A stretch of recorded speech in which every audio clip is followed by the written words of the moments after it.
Hello, class. I'm going to try something a little different this week instead of an article, I'm going to give you a podcast. So I'm still recording a video, as you can see, so you can see my face and hear my melodious sound of my voice. And this is a podcast, it was a space mission to an asteroid, and the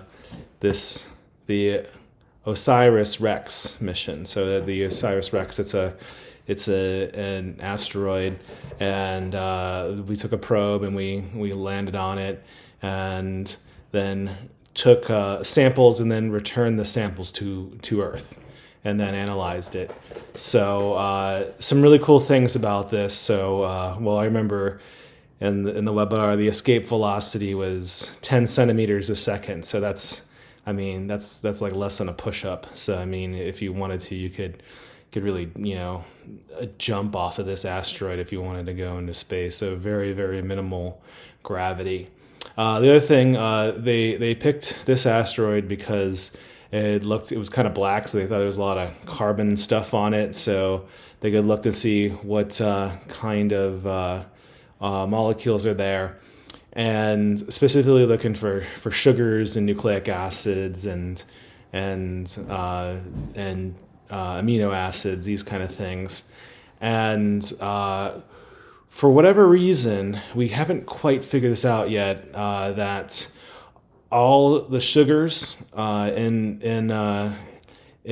Earth, they're dextrorotary, or they're right-handed. So because of the 4 bonds of carbon, you have things that are called enantiomers. Like your right hand and left hand, they're enantiomers. They're not the same. So your right hand and your left hand are not the same thing, but they're mirror images of each other. And we assign the dominant way being counterclockwise for the functional groups. We call that dextrorotary, and we call the opposite way levorotary or sinister. So sinister also means left-handed. So all sugars here for living creatures here on Earth are dextrorotary, or right-handed. And all amino acids, they're levorotary, so they're sinister. So we don't really understand why that's the case, and we were hypothesizing that maybe there's just some way that they are formed naturally this way in space, and one of the things they found out is that there was what we call a racemic mixture. It had both enantiomers. So they found some simple sugars in there, and they were both levorotary and dextrorotary, whereas here on Earth living things are all dextrorotary, and they found amino acids, and these were also racemic. So they had both dextrorotary and levorotary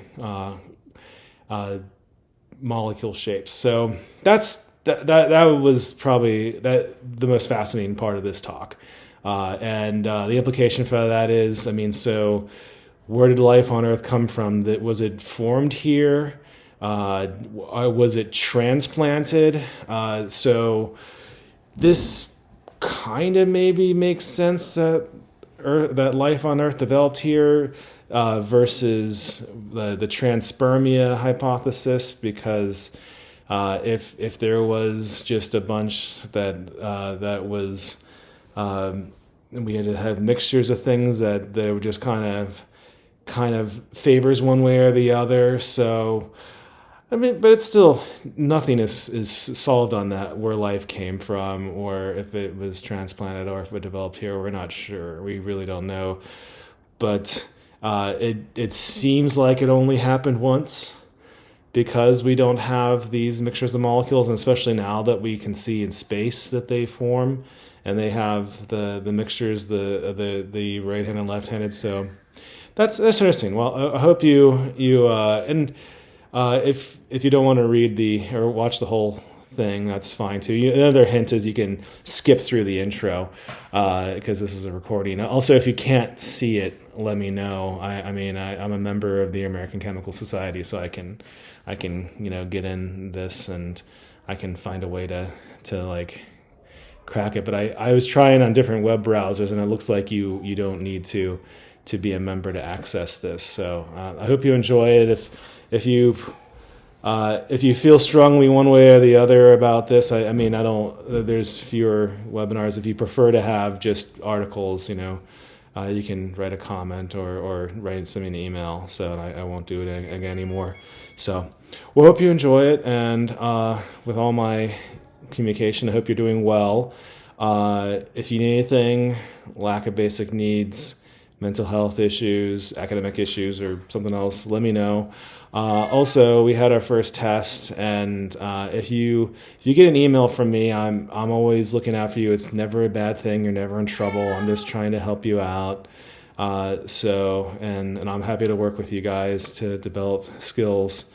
So don't be upset. Also, I mean, students that get A's on the test, I write them and I congratulate them as well. So that way, it's not just bad news, it's good news too. So, well, I hope you enjoy the article, and take care. Goodbye.